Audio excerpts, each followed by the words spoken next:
Capítulo 5. Comerás do fruto do seu trabalho, disse Deus. O trabalho edifica o homem, concluiu o próprio homem.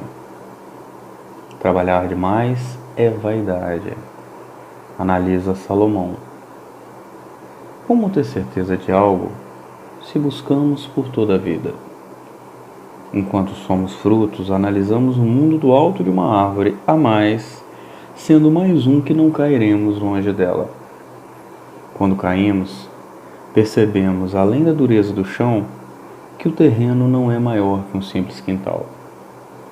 Quando nos conformamos por sermos perecíveis, reconhecemos que o tempo, além de existir, é contado, caro e implacável. Enquanto perdemos momentos reais, analisando ou justificando a injustiça da queda, nos assustamos com o barulho que pode fazer a queda do próximo nessa vida que segue. Nos resta apenas dividir a experiência da reflexão, enquanto o próximo se conforma não sendo capaz de impedir os próximos tombos. O fim tende a ser o início, com as raízes e sementes que somos capazes de deixar para a terra que se renova a cada dia, mas que não somos capazes de enxergar por estarmos presos ao momento ou por não estarmos mais aqui para testemunhar. Acorda, paz. Bati com Fusca. Capítulo 5.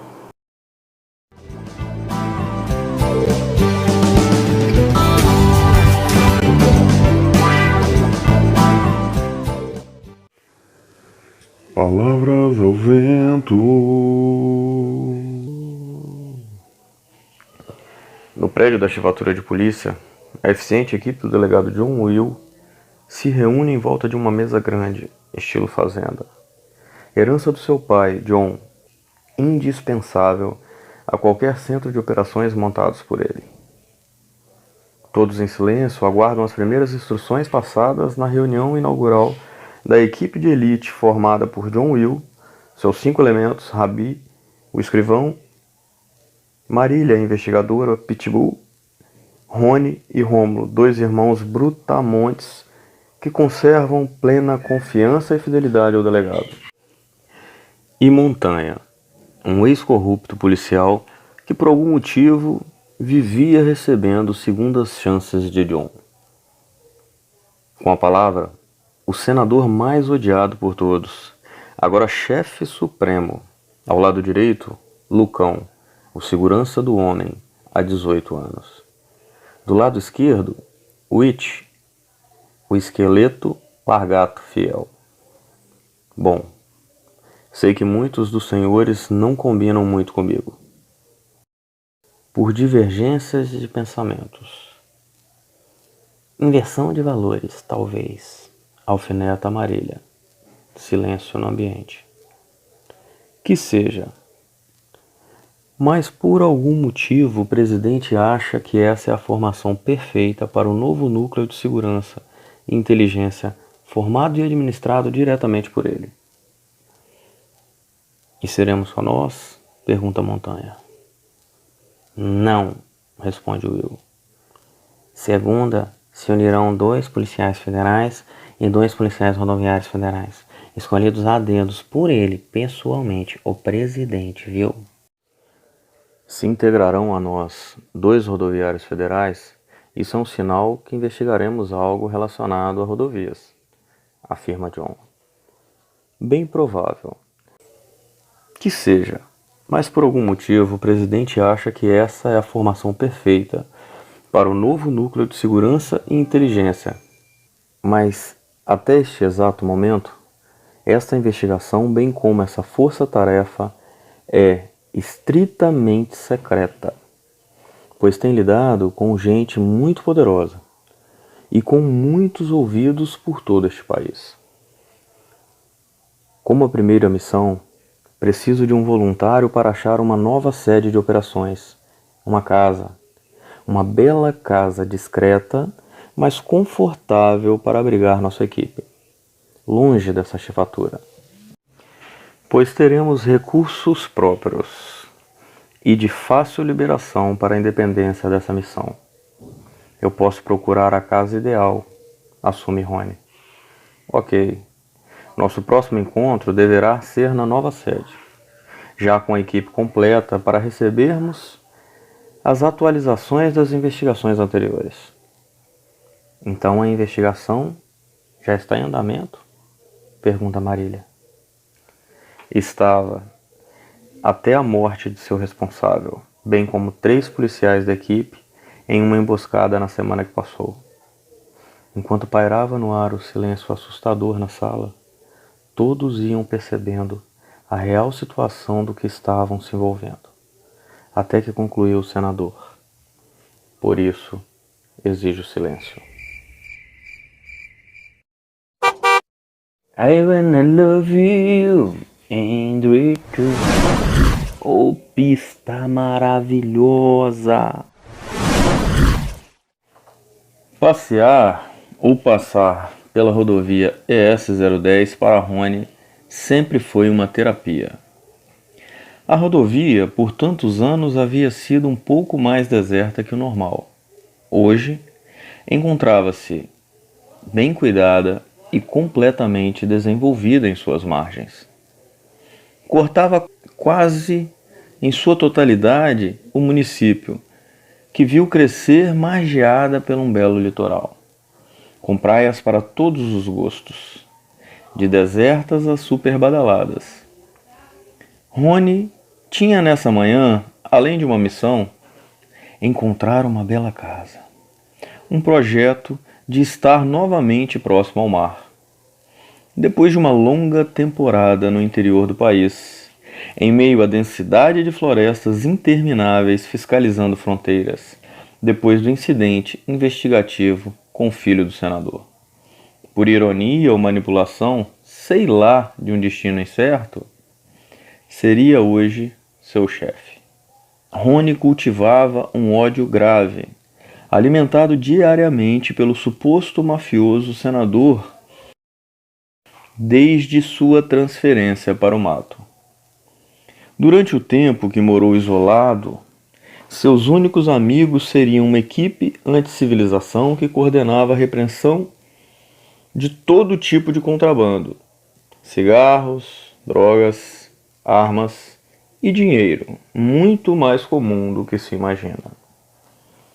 O que mais impressionaria seria o perfil dos grandes chefões que alimentariam um crime paralelo ao mundo que se conhece.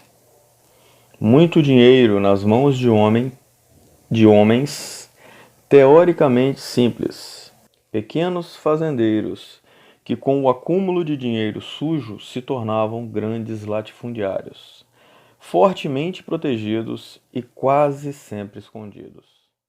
Se realizavam na maioria das vezes por seus filhos, que ostentavam a falta de limites com carrões, farras e viagens que seus pais não seriam capazes de usufruir. Meus negócios estão melhores que os seus, pois meus filhos gastam mais do que o seu. Alguns mudavam de país, ou apenas de região, com o objetivo de viver onde ninguém os reconhecesse, mas mantinham suas raízes em suas cidades de origem para manter seus negócios sob controle. Independente do lugar escolhido para viver, não tinham vida. Sempre eram observados pelo estilo de vida tipo: nós é jeca, mas é joia. Mais ou menos como o senador e seu filho playboyzinho. Após uma leve curva à esquerda, Rony avista a entrada da praia que procurava. Um trevo com entrada à direita, margeada por um mar azul extremo e paradisíaco. Sabia exatamente onde queria ir. Terceira rua à direita, após a entrada principal, diria a corretora de imóveis.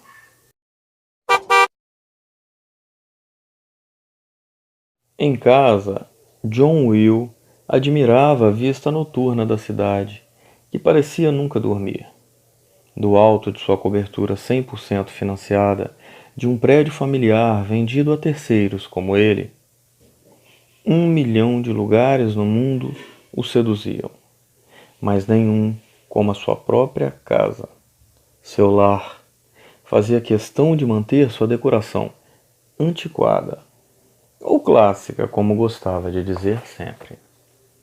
John havia comprado o imóvel de um advogado aposentado que passava por dificuldades financeiras e entendeu o porquê das dificuldades.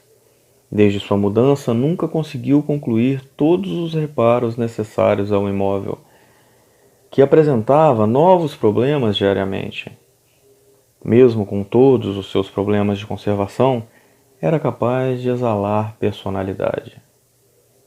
Na varanda, com tijolos aparentes de vidros verdes recém-colocados, estilo cortina, inibiam o vento, dando um ar extremamente aconchegante ao ambiente, bem iluminado pelas luzes da cidade, naquela noite de sexta, especialmente pelo tamanho da lua. Proporcionavam um ótimo lugar para a leitura. John estava em seu lugar preferido no mundo. Enquanto lia um novo autor, dividia seu pensamento entre pensamentos confusos escritos em forma jurídica por um ex-presidiário e os seus próprios pensamentos que não conseguiam se concluir após a última reunião com o senador Kevin Marino. Após a dispersão da equipe, ficaram na sala Kevin, seus 2 largatos e John. Kevin havia entregue ao policial veterano, condecorado e corajoso, acostumado a chefiar as melhores equipes em resultados do país, folhas de um inquérito federal em andamento sobre as capas de papel pardo característico dos federais. Espírito faccioso, dizia a capa. Logo abaixo, confidencial. Esta é uma investigação altamente sigilosa. Ressalto novamente. Ela aborda talvez a maior organização criminosa da história do país, com ramificações em todas as áreas de poder, manipulação, mídia e direito. Acreditam alguns ser impossível dispersá-la. Por isso a preocupação do presidente. Após a entrega do inquérito investigativo, entregou também um livro às mãos do delegado. Cuidado. Este autor é manipulativo e pode ser viciante. Suas ideias são ideológicas e, se não forem bem analisadas, podem inverter seus valores. Podem confundir sua referência entre certo e errado. Por que do livro? Ele faz parte da investigação? Ainda não. Chegamos nele, mas ele prega uma repentina mudança de vida e tem tido um número cada vez maior de apoiadores lendo suas ideias. Seus livros têm tido um crescimento em números assustador e mantemos os olhos nele desde o cumprimento de sua pena. Seus advogados conseguiram a redução de sua pena executória. Supostamente ele pagou e parou de cometer crimes, aos quais muitos nem conseguimos provar que foi ele. E então ele saiu. E virou um escritor que vende ideologias? Não. Escreveu dentro da prisão e fundamenta pensamentos ao mundo. Um pensador a mais no mundo? Isso não seria bom? Teoricamente, sim. Mas sabe o que diz o ditado popular policial? Bandido não muda. Bandido não para. Bandido dá um tempo. Então deixa eu ver se eu entendi. O Estado está preocupado de ele estar vivendo um personagem. Não. Estamos preocupados de ele reassumir suas atividades. Mas se ele mudou de vida, teoricamente, perdeu seu espaço. Conhecemos as leis do crime e, facciosamente falando, teria que começar do zero. E pergunto a você: este homem merece uma investigação desta magnitude? A investigação não envolve este homem, e sim o monstro criado por ele e seus comparsas.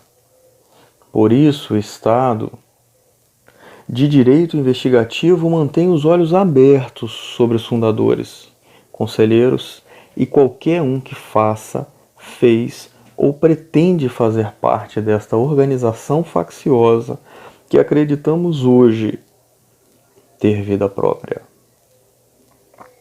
E ele, este homem, em algum de seus livros fala sobre essa organização? Claro que não. Nem bem, nem mal. O que mais intrigaria a John seria Kevin chefiar a investigação. Esta investigação. Este homem, anos antes, seria considerado pelo delegado como um dos maiores criminosos do país e supostamente integrante desta mesma organização. Este mesmo homem desmantelou toda a equipe do delegado John por ter chegado tão perto dele. Agora, este mesmo homem tentaria disseminar o maior monstro do país, com ramificações em países vizinhos. Algo não se encaixava.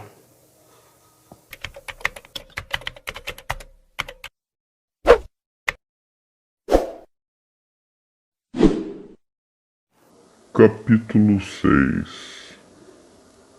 Todos cobram o que não podem dar, oferecem o que não receberiam e esperam bem mais do que merecem.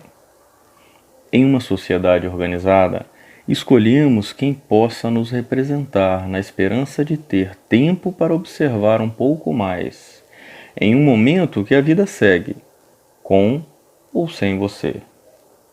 Sendo você capaz de participar, caso não consiga mudar o rumo do que se espera, certamente será notado ao ter feito parte de um todo, que não teria sido um todo sem a tua Presença. José não seria mais capaz de dormir após o surto de isolamento de Marcos Soares. E Marta, sua esposa, não conseguia responder coisa alguma, o que aumentava ainda mais sua angústia. Às 3h15 da madrugada, olhava o celular posto ao lado das chaves de casa e do carro na pequena mesa de entrada. De braços cruzados ao peito, encostado ao marco da porta dupla, que dividia a imensa sala de sua casa, tentava encontrar forças para olhar as mensagens do aparelho. Ou quem sabe tentar mais uma vez contato com Marcos, que vinha recusando suas ligações. Ao tomar a decisão, 2 toques foram suficientes até um grave alô. O que está acontecendo, cara? A palavra diz que a boca fala quando o coração está cheio.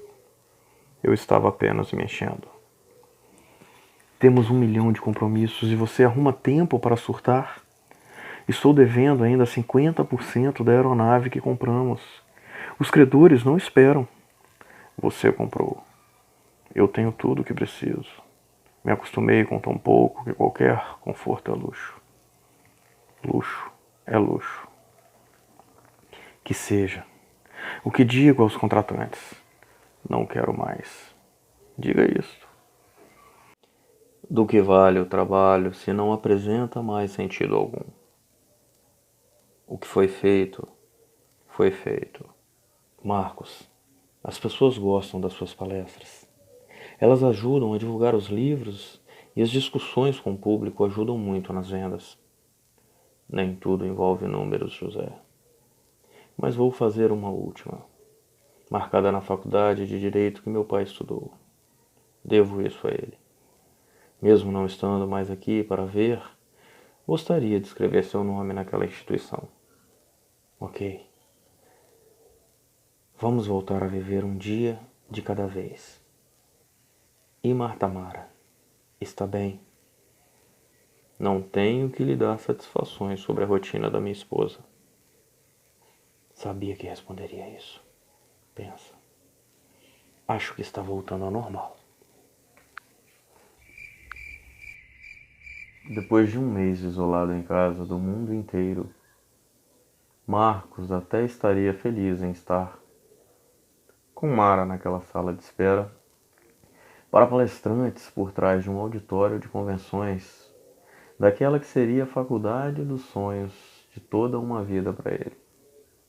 Cresceu ouvindo o pai gabar-se por ser ex-aluno da instituição. Você ainda vai deixar sua marca ali também, Marcos. Dizia todos os momentos entre pai e filho que poderiam ter. O pai seria o orgulho do escritor hoje consagrado, mas não cria que ele seria o do pai. E olha que o progenitor nem chegou a ver a queda do filho. Morreu um ano antes. Estar ali seria uma grande vitória aos olhos dos dois, pois se tinha algo incontestável no direito penal, seria que seu pai foi um grande jurista. Depois de muitas reviravoltas em sua vida, aquele poderia ser um ponto alto. Uma década preso depois de ter sido um prodígio para o Estado, empresário, negociante e, no fim, inexplicavelmente, um traficante. Por quê? Seria a pergunta. Acredito que nem mesmo ele é capaz de responder. Acredito que não seria pelo fato de quanto mais se tem, mais se quer. Também não seria pelo fato da autoafirmação ou amizades, menos ainda pelo fato de buscar o poder. Mas o que tem que ser, é e pronto. Ainda não me apresentei ao caro leitor, peço desculpas por isso. Me chamo Christopher Josué. Sou um advogado criminalista e trabalho com casos perdidos aos olhos do homem. Trabalho com aquele que só terá uma chance se tiver alguém disposto a dá-lo uma oportunidade. Por quê? Porque sim. Alguns me chamam de idealista, outros de bom profissional. Eu gosto do que faço. Quando conheci Marcos Soares, muitos o apedrejavam e continuavam sempre que alguma matéria era associada ao teu nome. Vendia a atenção do público. Um jovem de boa família, filho de juristas, controlador do crime em um estado tão violento. Aquele jovem não seria capaz de levantar suspeitas. Seria, aos olhos de muitos, possuidor em todos os sentidos de tudo necessário para uma vida plena. Seus processos criminais o citavam em todas as áreas do submundo criminoso: roubos, mortes, lavagem de dinheiro e sua atividade mais lucrativa, o tráfico de drogas. Mas seria verdade? Nunca o enxerguei dessa forma. Nunca o enxerguei com esse perfil. Não serei capaz de esquecer o dia em que o visitei pela primeira vez na prisão. Tive que passar por uma entrevista com o diretor do Presídio de Segurança Máxima. Ele colocou tantas regras para a visita que, como advogado, tive a certeza que tudo aquilo seria ilegal. Mas a vontade de conhecê-lo e entender um pouco mais sobre aquilo tudo me fez concordar. Veja bem, doutor. Não quero enxergá-lo como mais um advogadozinho de recado. Me respeite, rapaz. O senhor não tem o direito algum a insinuações como esta. Tenho sim. Este jovem nos leva a acreditar que não só chefia, como ajudou a fundar e fundamentar uma organização imensa. Como assim? O senhor tem como provar ou são simples suspeitas? Eu sei o que sei e pronto. Não tenho tempo para conversar com a dúzia de advogados que ele tem. Por mim, eu consertava esse monstro como meu pai fazia, comigo e com meus irmãos, na base do chute, porrada e bomba. Mas eu não teria como pagar um bom advogado com um salário tão pequeno que o Estado me paga. Acredito que o senhor é uma boa pessoa, sério, mesmo não concordando com muitas decisões julgadas a seu favor em relação a alguns dos santinhos que o senhor tem colocado na rua. Espero que o senhor não estrague a sua carreira. Veja bem, senhor diretor, só trabalho com quem eu acredito. Por enquanto, este seria um primeiro encontro. E não abrirei nenhuma informação se é o que o senhor deseja. E assim encerrou aquela entrevista. Depois de muitas portas e incontáveis câmeras, me trouxeram o mal falado aspirante a monstro. Ao encará-lo nos olhos, naquela sala pequena chamada parlatório, um vidro nos separava. E um telefone para cada um estaria na parede à nossa direita. Boa noite, jovem. Meu nome é Dr. Christopher. Fico feliz que tenha vindo, doutor. Espero que tenha dado uma olhada em meus processos. Quero um advogado para trabalhar na minha execução penal. Tenho brechas em cada um dos meus processos, o que me deram alguns alvarás provisórios e alguns que fui condenado. Já paguei o bastante. Como pagou o bastante? Você tem muitos anos de condenação, salvo engano, quase 70. O que me leva a crer que a justiça te conhece muito bem. Ou acha que sim? Eles com certeza já traçaram seu perfil. Muitos crimes me obrigam a pagar apenas 1/6 da pena, doutor. Os hediondos, 2/5. Se unificarmos tudo, poderíamos fazer um pedido de comutação de pena.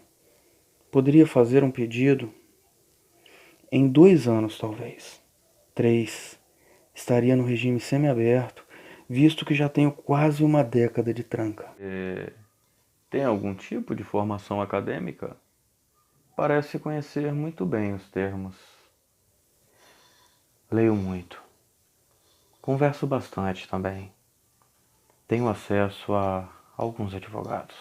Não trabalho para quem vive do crime. Parece que o senhor conversou um pouco com o diretor da unidade.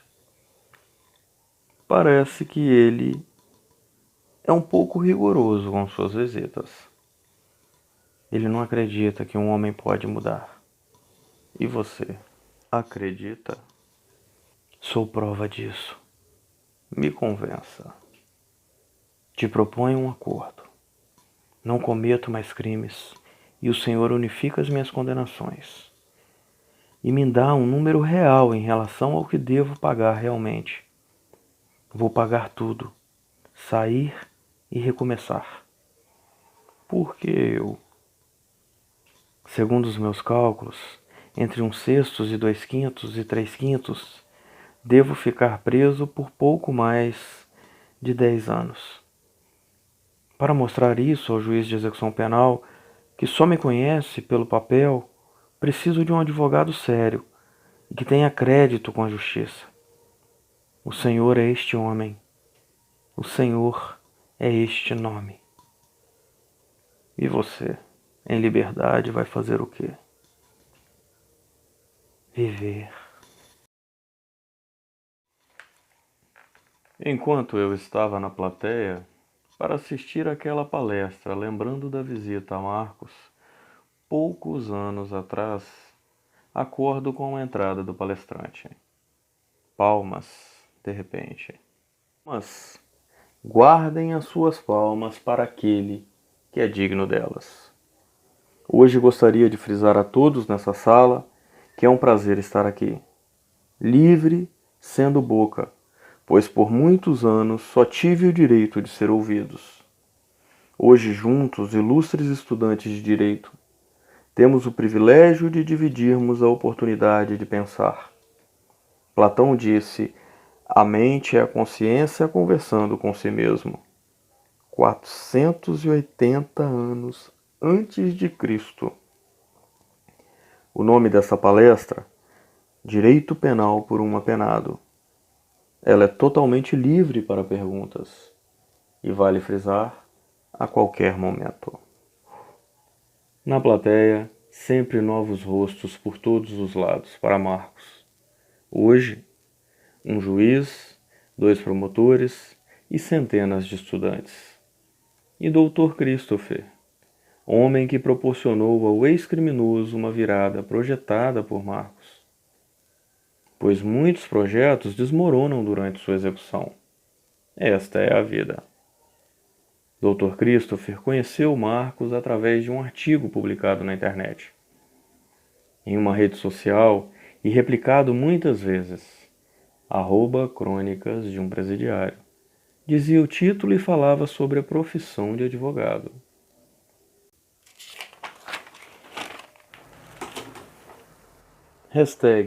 #curso superior. Meu passado poderia ter sido diferente. Criado por uma mãe liberal e um pai ausente, não conheci limites. Enquanto jovens buscavam aulas, eu buscava a praia. Meu pai me cobrava notas e não presença. Isso eu tinha de sobra. Minha mãe não me cobrava nada. Meu avô paterno, meu primeiro professor. Seja independente. Este será o seu maior patrimônio, dizia ele. Meus irmãos, aprendi com 2. O mais velho colocou uma mochila nas costas e foi conhecer o mundo. Voltou com um álbum cheio de fotografias que me encheram os olhos e me deram noção de espaço. Minha irmã mais velha, mesmo quase sem convívio, em um Natal na casa de minha avó, em minutos, me deu uma aula de xadrez. Me ensinou não só a mexer as pedras, mas a calcular possibilidades. Eu tinha apenas 6 anos. Aos 10, conheci minha vizinha que virou esposa. Entre idas e vindas, estamos juntos até hoje. Eu queria praia, ela escola.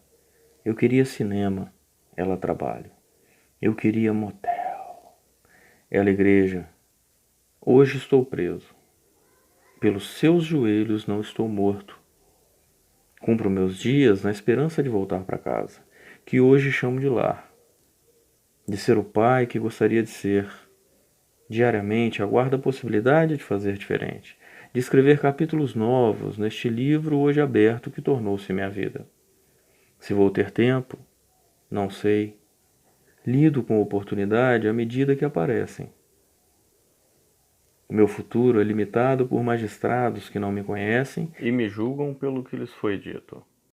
Advogados, não acredito mais nessa profissão. Investi expectativa e patrimônios em profissionais que não são dignos sequer da minha amizade. O direito nesse país é composto por mentiras bem contadas. Mentem para seus clientes, prometem o que não podem cumprir. Quando o dinheiro acaba, somem. Não arcam com o contratado e por eles já recebido. Resultado: injustiça. Infelizmente, inicialmente, analiso a verdade. Não mais suporto ouvir mentiras. Sinto falta de diálogos coerentes. Sinto falta de mentes pensantes. Sinto falta de casa. Amém. No fim da publicação, uma observação chamou a atenção do Dr. Christopher. Postado por advogados. Quem seria o autor daquele texto? Por que ele precisaria de advogados para postar suas crônicas? Em uma pesquisa, um pouco mais profundas, se desenhou um perfil criminoso. Aos olhos da imprensa, um monstro, um marginal, descrito em processos que inicialmente teve acesso, pois muitos estavam em segredos de justiça. Em um processo dizia que ele tinha tirado um policial do carro e queimado, somente para intimidá-lo. Na ocasião, ele, o policial, seria a maior autoridade do estado e o perseguia muito. Mas o que me chamou a atenção seria se ele fosse tão violento. Como abordava os processos, por que o atentado foi ao veículo e não ao policial? No relatório final, o policial disse que gostava muito daquele carro. No depoimento do réu, assumiu. Afirmou que não se arrependia, mas que não faria de novo, pois hoje estava um pouco mais maduro e, consequentemente, mais calmo. Frieza, sarcasmo e muita segurança o deixavam com uma imagem perigosa e prepotente em todos os processos que poderiam explicar condenações tão altas. No presídio, conhecia um homem respeitado pela guarda, o que não o impediam de odiá-lo. Seria um pouco ligado demais à política do local e amotinador, segundo os agentes, sempre contestador quando se tratava do que julgava ter direito. Banho de sol, alimentação, estas coisas. Hoje, ver aquele homem palestrando parecia ser algo inesperado.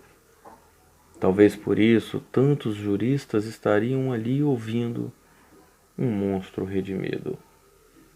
Será?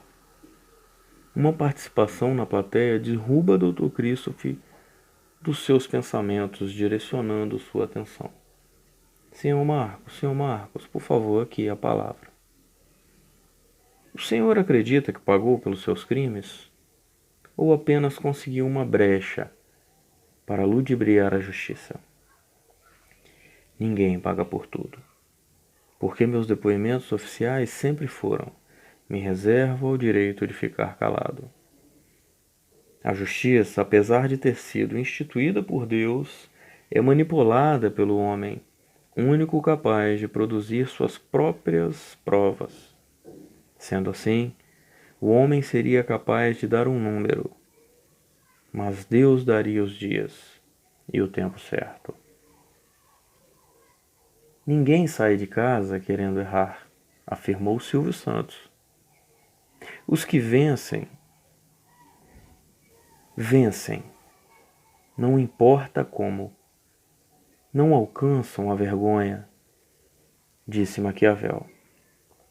Vencer por meios que não acredito me trazem resultados que não preciso, Mahatma Gandhi.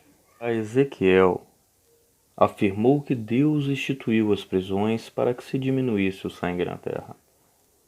Dali para frente, nasce um mundo paralelo e com suas próprias leis. Liberdade passa a valer o que o dinheiro não pode comprar. Ou se tem, ou se busca. E isto é um fato. E o senhor? Li algumas opiniões sobre você e afirmam que vive um personagem. Alguns, em uma discussão ao vivo na TV, disseram que sua queda há de ser logo.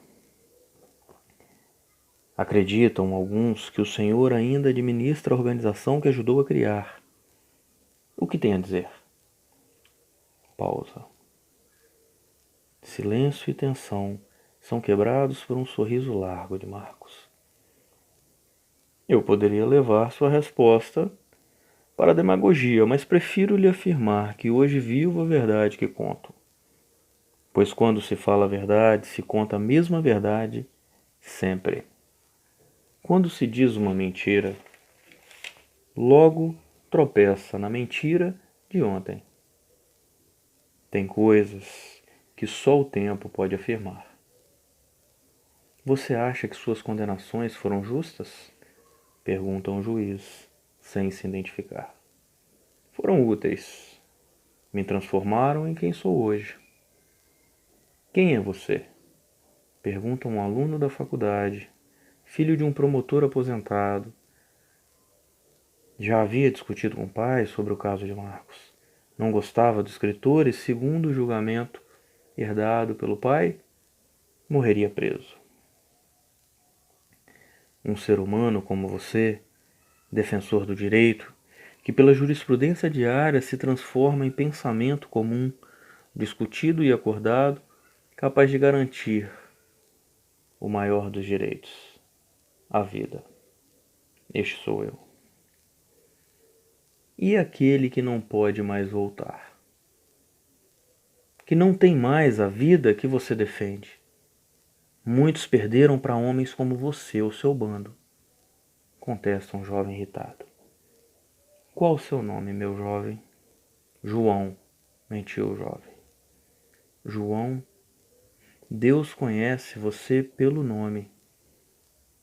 Se eu tramar algo contra a sua vida, Deus é capaz de me fazer bater com o carro antes de chegar à tua porta.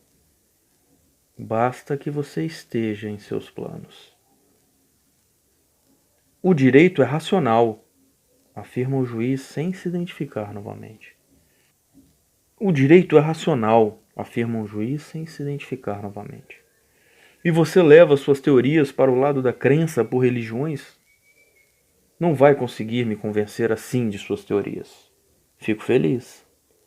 Por isso, em um ambiente como este, onde muitos de vocês serão juízes, promotores ou delegados, gostaria que saíssem daqui com uma nova visão do que pode ser o direito penal, indo além de crime e castigo, mais exemplificadores ao próximo, cada um de nós, e quando digo nós, somos todos os que nos propomos a discutir o assunto. Neste momento, o clima esquenta por completo e o burburinho dos lados. Você ainda deveria estar preso, manifesta-se um professor, delegado aposentado.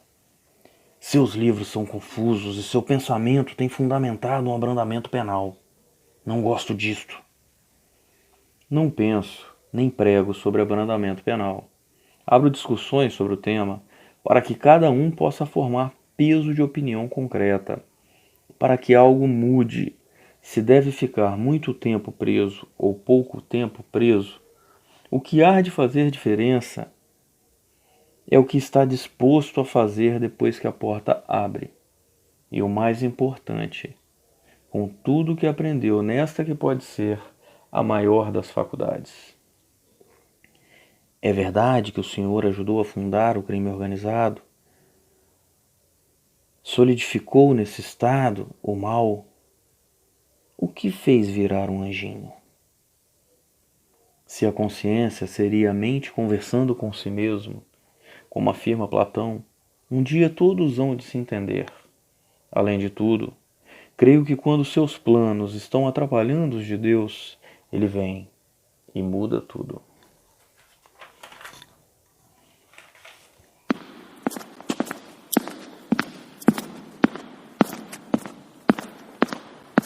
Como um espelho pode iluminar um ambiente naturalmente escuro? Como construir um banheiro sem espelhos? Marcos Soares estava agora com as mãos abertas, apoiadas sobre a primorosa bancada de granito negra. Além de útil, decorava um excelente banheiro para palestrantes daquele auditório que por anos teria sido plano de sucesso em seus sonhos. Seria aquele auditório meta de vida para Marcos. Chegar ali seria o auge para uma carreira sendo reconhecida, discutida ou observada por grandes pensadores. Mas e agora? Pergunta. Enquanto analisa seu reflexo no espelho, sempre a mesma coisa. Sou um palhaço de circo. Um rato de laboratório. Pensa. Observando, analisando e criticando. Os mais novos me agridem com palavras quando tendem a ser honestos. Os rebeldes me veem como espelho, sem terem consciência do que poderia ter me tornado, se não mudasse o rumo. E os intelectuais dissecam meus pensamentos com base de tese, sem acreditarem no que prego hoje. Talvez por tudo que já preguei um dia. E meus antigos irmãos, pergunto-me todos os dias. Não tendo mais acesso a mim, apenas compram meus livros, se compram, ouvindo o oposto do que ouviram um dia. Não que eu pregasse o contrário, como acho que deveria, mas acredito hoje que ideologias são pensamentos organizados e altamente contaminadores. São capazes de lastrear rápido quando bem construídos. Por isso evito o assunto, por dois motivos. O primeiro seria porque dar espaço é como enfatizar algo que ajudei a criar e não sou capaz de destruir. E o segundo, pois levaria a ira a tantos que vestiram as camisas que disseminei em palavras contagiantes ao lado de tantos que acreditavam ou acreditam nesse jogo de crime e castigo, de Estado e organizações, ou de bem e mal, como gosto de analisar hoje. Acredito que devo ter sempre cautela nas minhas palavras, quando envolvem minha vida passada, não só por processos adormecidos, mas também entrei e saí do crime sendo correto em meus fundamentos. E acredite quem quiser, isso conta muito para alguém que vive ou viveu essa vida. Para poder ter autoridade ou ser ouvido por alguém que vive do crime como profissão. É importante, além de conhecimento de causa, ter respeito às regras que são propagadas de boca a boca.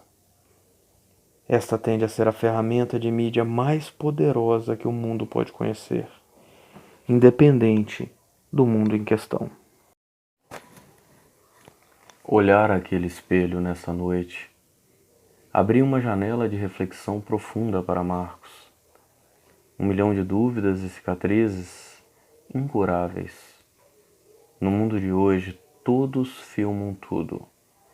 E todos querem ficar marcado com a pergunta que o faria tropeçar em suas próprias palavras, o levando a cair em novos processos ou no conceito de seus antigos comparsas.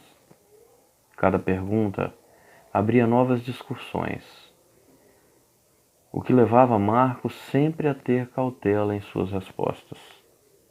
Ao fim de cada palestra, o escritor ganhava sempre notoriedade neste mundo paralelo que conhecemos como internet. Admirado por alguns e odiado por outros. No fim desta, não piscava ao viajar para dentro do seu próprio reflexo no espelho. Pergunta-se: que vida você quer viver? Que vida você quer viver? Se eu pudesse reformular a pergunta, perguntaria: o que quer da vida? Esta é a resposta que espero. Paz, paz, paz. Ecoa por todo o banheiro como se alguém trouxesse a resposta.